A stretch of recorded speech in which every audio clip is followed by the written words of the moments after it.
അന്നേ അത്ര ചെറുപ്പത്തിൽ തന്നെ ഇത്തരം ബോഡികൾ കണ്ട് വളരെ ഇത് എല്ലാം മനസ്സിൽ ഇതായി. പിന്നീട് അങ്ങോട്ട് ഒരു ബോഡി കാണുമ്പോൾ ഒരു ഭയവുമില്ല.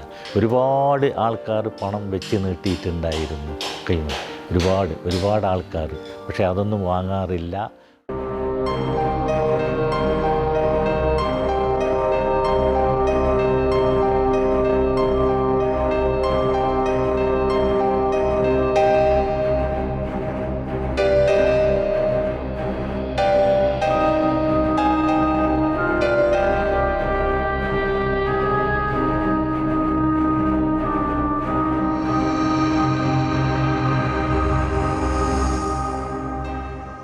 മയ്യത്ത് പരിപാലനം മുസ്ലിങ്ങളുടെ ഇടയിൽ ഒരുപാട് ചെയ്തിട്ടുണ്ട്.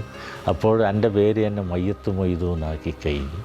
പിന്നീട് മോർച്ചറിയിൽ ഇങ്ങനെ പ്രവർത്തിക്കുമ്പോൾ ഒരു വിഭാഗം ആൾക്കാരൊക്കെ വിളിക്കാം മോർച്ചറി മൊയ്തൂക്ക എന്നൊക്കെയാണ് വിളിക്കാറ്.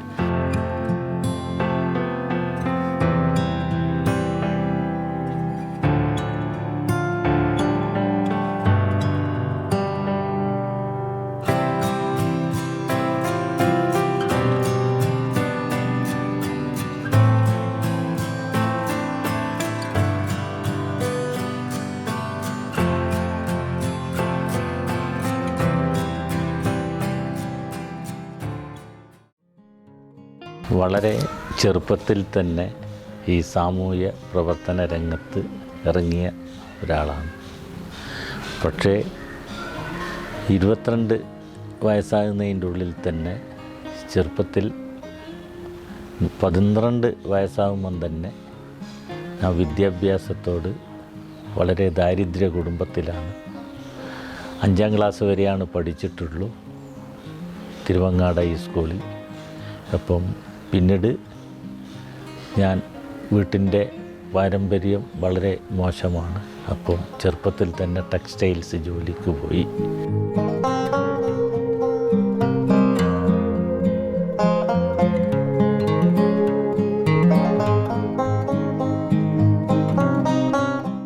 നമ്മുടെ നാട്ടിലെ സാമൂഹ്യ സാംസ്കാരിക പ്രവർത്തകരായ KP ശേഖരൻ, KP നമ്പ്യാർ, ഇങ്ങനെ പ്രഗത്ഭരായ ജീവകാരുണ്യ പ്രവർത്തകരുണ്ടായിരുന്നു.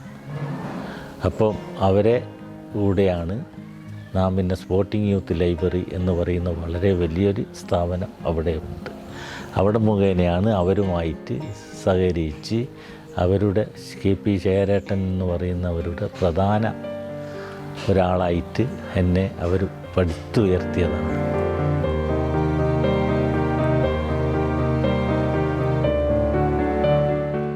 പക്ഷേ ആദ്യമായിട്ട് തന്നെ അന്ന് കാലത്ത് വസൂരി രോഗങ്ങളെല്ലാം ഉണ്ടായിരുന്നു. ഇതൊരു 40 വർഷം മുമ്പുള്ളതാണ്. അപ്പം അവിടെ വളരെ പ്രയാസകരമായ സ്ഥലത്തൊക്കെ എന്നെ കൂട്ടിക്കൊണ്ടുപോകും.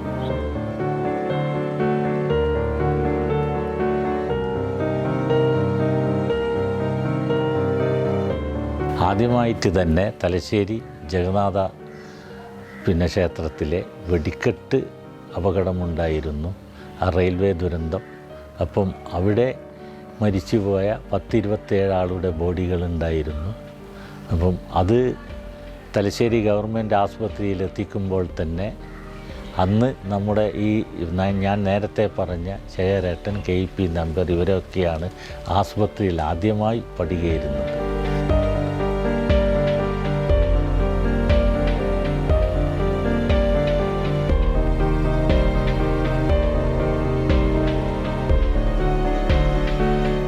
അന്നേ അത്ര ചെറുപ്പത്തിൽ തന്നെ ഇത്തരം ബോഡികൾ കണ്ട് വളരെ ഇത് എല്ലാം മനസ്സിൽ ഇതായി. പിന്നീട് അങ്ങോട്ട് ഒരു ബോഡി കാണുമ്പോൾ ഒരു ഭയവുമില്ല. പഴയതായാലും അഴകി നാറിയതായാലും റെയിൽവേ ട്രാക്കിൽ പിന്നെ വീണതായാലും പല വിധത്തിൽ അപകടത്തിൽപ്പെട്ട കാണാണ്ടായവരുടെയും ഒക്കെ ബോഡികൾ കിട്ടുമ്പോൾ അവരെ പോലീസിനെ സഹായിക്കുക, അതുപോലെ അവരെ കുടുംബങ്ങളെ പെട്ടവരെ സഹായിച്ചു കൊടുക്കുക, അതുപോലെ പിന്നെ നമ്മുടെ ആശുപത്രിയിലെ പ്രധാന ഡോക്ടർമാരെ കണ്ട് പോസ്റ്റ്മോർട്ടത്തിന് എത്രയും സ്പീഡ് ചെയ്തു കൊടുക്കുക. ഇതൊക്കെയാണ്. ഇവരെയൊക്കെ നല്ല സഹകരണം ഉണ്ടായതുകൊണ്ടാണ് ഇത്രയും കാലം ഈ 24 തന്നെ 7400 പരം ബോഡി ഞാൻ അവിടെ കൈകാര്യം ചെയ്തിട്ടുണ്ട്. പോസ്റ്റ്മോർട്ടത്തിന് അവരെ സഹായിച്ചു കൊടുത്തിട്ടുണ്ട്, കുടുംബക്കാരെ സഹായിച്ചു കൊടുത്തിട്ടുണ്ട്, ഡോക്ടർമാരെയും അതുപോലെ നമ്മുടെ പോലീസ് ഡിപ്പാർട്ട്മെൻറ്റും വിളിച്ചാൽ അന്നേരം പോകും, സഹായിച്ചു കൊടുക്കും.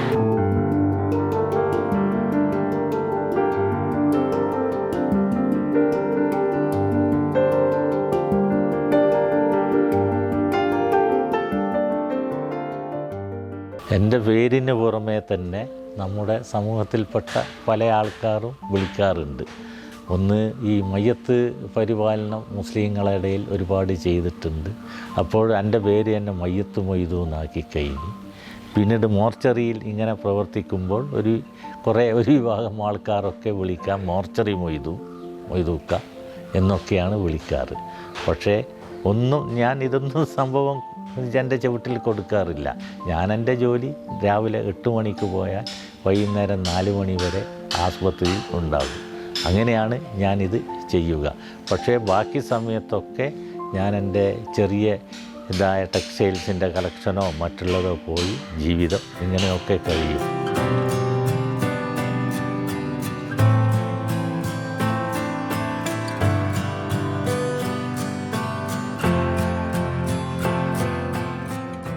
ഒരുപാട് ആൾക്കാർ പണം വെച്ച് നീട്ടിയിട്ടുണ്ടായിരുന്നു കൈമൽ, ഒരുപാട് ആൾക്കാർ. പക്ഷേ അതൊന്നും വാങ്ങാറില്ല. അങ്ങനെ വാങ്ങിയിട്ടുണ്ടെങ്കിൽ വലിയ ആളായിട്ട് നടക്കാമായിരുന്നു. പക്ഷേ അതൊന്നും എൻ്റെ ഒരു ആഗ്രഹത്തിലുള്ളതല്ല. ഇനി മരണം വരെ എത്ര വരെ പോകും ഈ ശരീരം കൊണ്ട്, അത് അത്രത്തോളം പോകുന്നത് വരെ ഈ പ്രവൃത്തി ഞാൻ ചെയ്യും.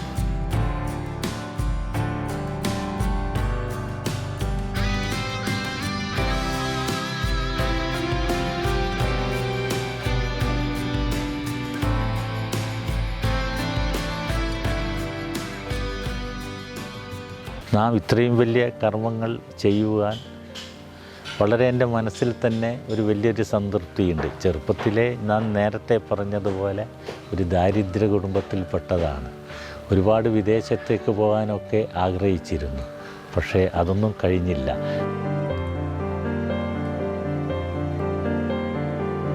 പിന്നീട് എൻ്റെ മനസ്സുകൊണ്ട് തോന്നി ഇങ്ങനെ ചെയ്യാൻ. ഇതിലൊരു പ്രത്യേകത നമ്മുടെ ഇസ്ലാം മതത്തിൽ ഒരു കാര്യമുണ്ട്. അതായത് ഇങ്ങൊന്നും കിട്ടിയിട്ടില്ലെങ്കിൽ മരിച്ചു കഴിഞ്ഞാൽ അങ്ങോട്ടേക്ക് കിട്ടുന്ന പ്രധാന കാരണം മരിച്ചു കഴിഞ്ഞാൽ കിട്ടട്ടെ, അവിടെ നല്ല പുണ്യം കിട്ടട്ടെ എന്ന്, അവിടെ നമ്മുടെ സ്വർഗത്തിലേക്ക് പടച്ചവൻ പ്രവേശിപ്പിക്കുവാൻ കഴിഞ്ഞിട്ടുണ്ടെങ്കിൽ അത് തന്നെയാണ് വലിയ ഭാഗ്യം. അത്തരം ഒരു കാര്യത്തിന് വേണ്ടി മാത്രമാണ് ഇപ്പോൾ ഇറങ്ങിക്കിട്ടുന്നത്. വേറെ ഒരു സമ്പാദ്യത്തിനോ മറ്റുള്ള കാര്യങ്ങൾക്കോ ഒന്നുമല്ല.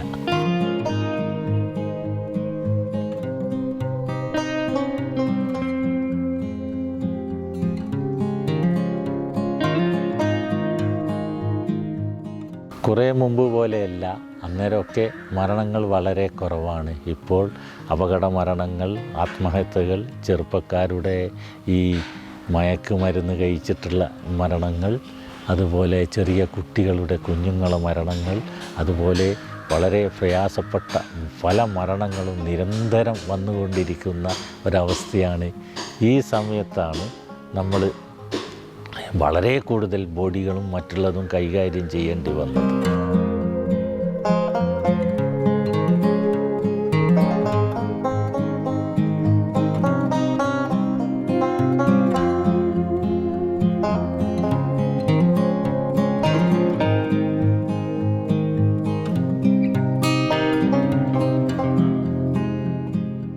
ജീവകാരുണ്യത്തിൻ്റെ ആളെന്നും അതെല്ലാവർക്കും അറിയപ്പെടുന്നതല്ലേ. അതിന് എനിക്ക് എൻ്റെ കുട്ടികൾക്കുമെല്ലാം സപ്പോർട്ടാണ് ആ കാര്യത്തിൽ. എനിക്ക് 10 വർഷം കൂടിയിട്ടൊരു മകളാണുള്ളത്. മകൾക്ക് 2 കുട്ടികൾ, ഒരു മോനും ഒരു മോളും.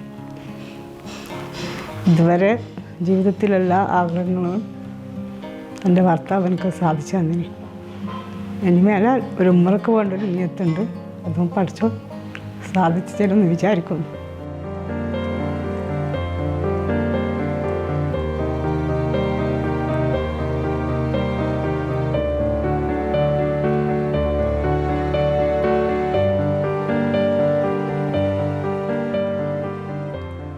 ഇങ്ങനെ രാത്രിപ്പെട്ട കാലങ്ങളിലെല്ലാം പോകുമ്പോൾ നിങ്ങൾക്ക് പേടിയാവൂലേ, നീ പോസ്റ്റ്മോർട്ടം ചെയ്യുന്ന ആളല്ലേ, അങ്ങനെ ഇങ്ങനെ എന്നെല്ലാം പറയും. പലരും പലതും പറയും. പക്ഷേ അതൊന്നും ഞാൻ ഉൾക്കൊള്ളലില്ല. നല്ല കാര്യങ്ങളല്ലേ, അതെല്ലാം ചെവി കൊള്ളാണ്ടിരിക്കും ഞാൻ. ഓരോന്ന് പറയും, നല്ല പൈസ കിട്ടും, അങ്ങനെ ഇങ്ങനെ. മകളെ ഭർത്താവ് വണ്ടി വാങ്ങിയതാണ്. അതിൽ പറയും കളവൊന്നും പറയണ്ട, എല്ലാം മൊയ്തൂക്കിയാണ്. എൻ്റെ മാപ്പിളയാണ് എല്ലാം, ഭർത്താവാണ് എല്ലാം ചെയ്തെടുത്ത് എന്നെല്ലാം പറയും. പിയാപ്പയുടെ പേര് പറയുന്നെല്ലാം പറയും. പക്ഷേ എന്തായിക്കോട്ടെ, എല്ലാം അറിയുന്നവൻ പഠിച്ചവനല്ലേ.